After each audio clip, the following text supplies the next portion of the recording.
đôi tụm nhây để cái thà thằng ngày khẳng một á cục bật đa bật tên nó mà xuyên co một kiện đó là co khmer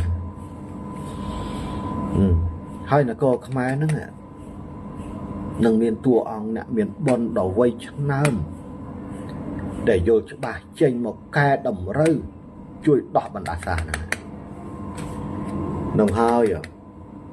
bà miền nè miền bồn nà muối nè nông phơi lốp có phơi sạt nà nông phải chả bòn nà muối nữa nè phải chả bòn nữa nè chênh mà thưa nửa đường đâu lốp nô hai cứ chỉ tua ông miền bồn vật còn đâu chỉ nè đỏ bằng đá xa tiếng bà đâu nôประโยชน์จังពីព្រោះប្រាសាទអង្គររបស់យើងមានសារៈសំខាន់ណាស់ហើយក៏ជាចំណុចមួយចំកណ្ដាលនៃស្នូលផែនដីនេះ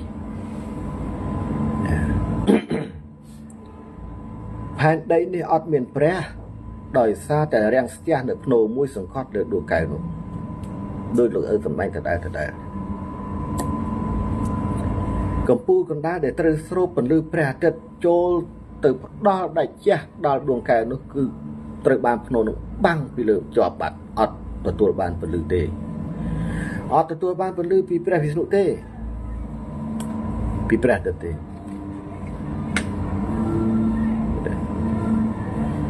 ហើយប្រលឹងស្ត្រីដែលនៅក្នុងភ្នោនោះកំពុងតែដង្ហោយហៅរកតួអង្គមួយដែលអាចជួយសង្គ្រោះដល់ព្រះនាមដែលត្រូវគេឧបកិច្ចប្រលឹងរបស់ទ្រង់ឲ្យសង្កត់ជាប់នៅទីនោះមិនអាចឲ្យតួអង្គខាងក្រៅនោះផុសចេញបានទទួលពន្លឺដែលជាបានទេ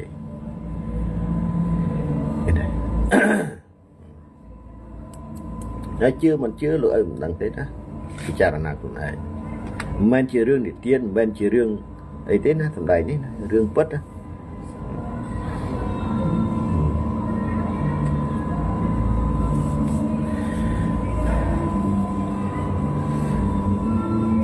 ចឹងសង្ឃឹមតែកូនទាំងអស់គ្នាពិចារណាហើយពិចារណាគ្រប់គ្នាក្នុងនាមយើងជាអ្នកបួសត្រូវរួមគ្នាធ្វើយ៉ាងណាជួយដល់ផ្លូវលោកជួយដល់អ្នកមានបុណ្យដែលគេដឹកនាំផ្លូវលោកហ្នឹងតាមរយៈការប្រឹងប្រែងចម្រើនសមាធិជួយទប់ស្កាត់នៅរាល់សភាវៈអាក្រក់ណាមួយក្រែងលោចូលទៅបណ្ដំក្នុងដួងចិត្តពួកគាត់ឲ្យគាត់ខ្លាចជាមនុស្សដូចអានេះណែមើលរ៉ូស៊ីហើយអ៊ុយក្រែនដឹងហើយត្រូវពួកបិសាចចូលបានហើយនោះហើយតែបិសាចចូលបានហើយបិសាចហើយបិសាចវាទៅដើមជ័យជំនះគ្នាហើយណាទៅដើមជ័យជំនះវាទៅដើមគ្នាវាតែប្រមាណអ្នកនោះឯងដល់ទៅបកវិនិស្សកម្មដល់មនុស្សជាតិដែលអត់ដឹងអីលើផែនដីទាំងមូលណែព្រោះតែការចង់ចាញ់ឈ្នះរបស់បុគ្គលតែប្រមាណ2អង្គនោះគេទេនេះភាពមហន្តរាយបណ្ដាសាដែលវាត្រូវកើតមានហ្នឹងវាចឹងបើយើងពិតជាមានជំនឿលើផ្លូវសាសនារឿងរៀងខ្លួនមែននោះលោកទាំងឡាយក៏គួរតែយកដីការបស់តាមួយអង្គនេះដែលកំពុងតែទេសនាហ្នឹងទៅពិចារណាសិនទៅជឿឬមិនជឿអីពិចារណាសិនទៅមើលសិនទៅតានឹងបែកធွာសម័យដេកយកសពរឿងអីមួយចេះតែយកមកសម្ដែងឬក៏យ៉ាងម៉េចមិនមែនទេណាសូមជម្រាបទៅដល់លោកអ្នកមានបុណ្យគ្រប់អង្គឲ្យដឹងមិនមែនទេមិនមែនដេកយកសពមិនមែនដេកអីទេការពិតណា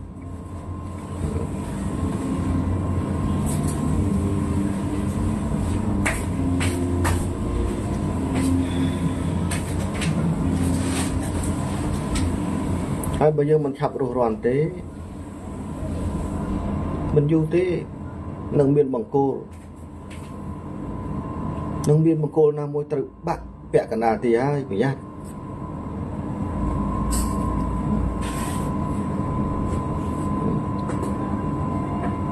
បង្គោលអត់ទាន់ពុកផងស្រាប់តែបាក់ពាក់កណ្ដាលទីលោកទាំងឡាយប្រយ័ត្នណា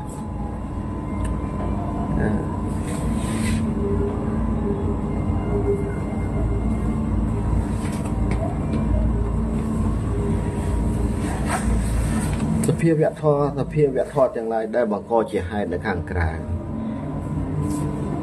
វា វាបានឆ្លោះបង្ហាញជាប្រស្នាមួយឲ្យធម្មជាតិទាំងឡាយជួយយល់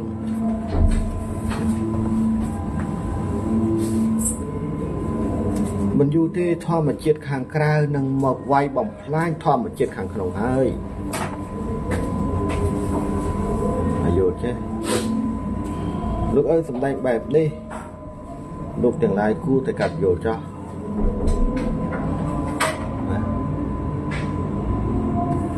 អីទៅធម្មជាតិខាងក្រៅនឹងចូលមកបំផ្លាញធម្មជាតិខាងក្នុងនោះ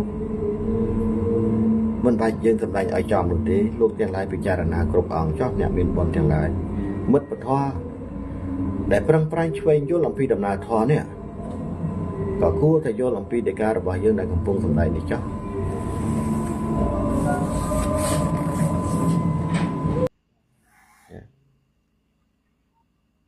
សញ្ញានៅក្នុងពោះយើងវាកម្រើកឡើងចុក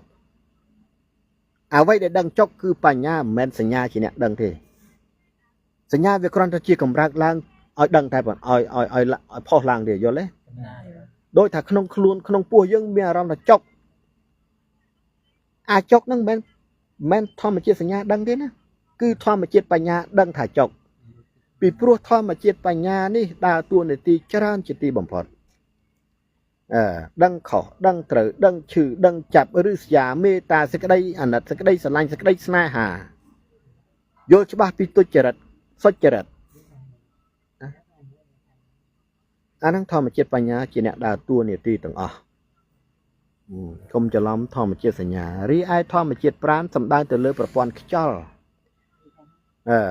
ធាតុខ្យល់ដែលមាននៅក្នុងតំបកាយរបស់យើងខ្យល់នេះមានអានុភាពខ្លាំងណាស់បើសិនជាក្នុងខ្លួនរបស់យើងដង្ហើមខ្យល់របស់យើងធម្មជាតិប្រាណរបស់យើងខ្សោយការសម្ដែង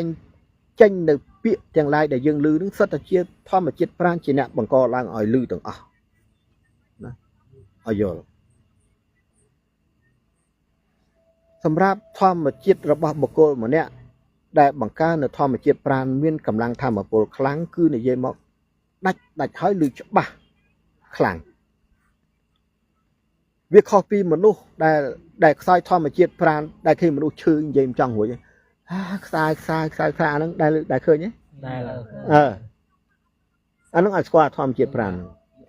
បានតែខ្សោយមែនតើធម្មជាតិខ្យល់របស់ខ្លួននឹងចិត្តអស់ហើយយល់ទេ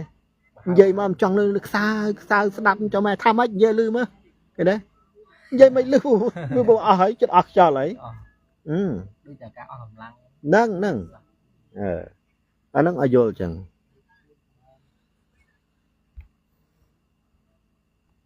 សម្លេងរបស់យើងនឹងគឺ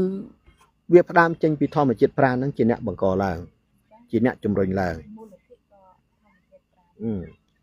ហើយកុំភ្លេចណានៅពេលណាដែលយើងប្រឹងប្រែងចម្រើននៅសិលសមាធិឲ្យជាប់លាប់បង្កើតនៅបញ្ញារបស់យើងណា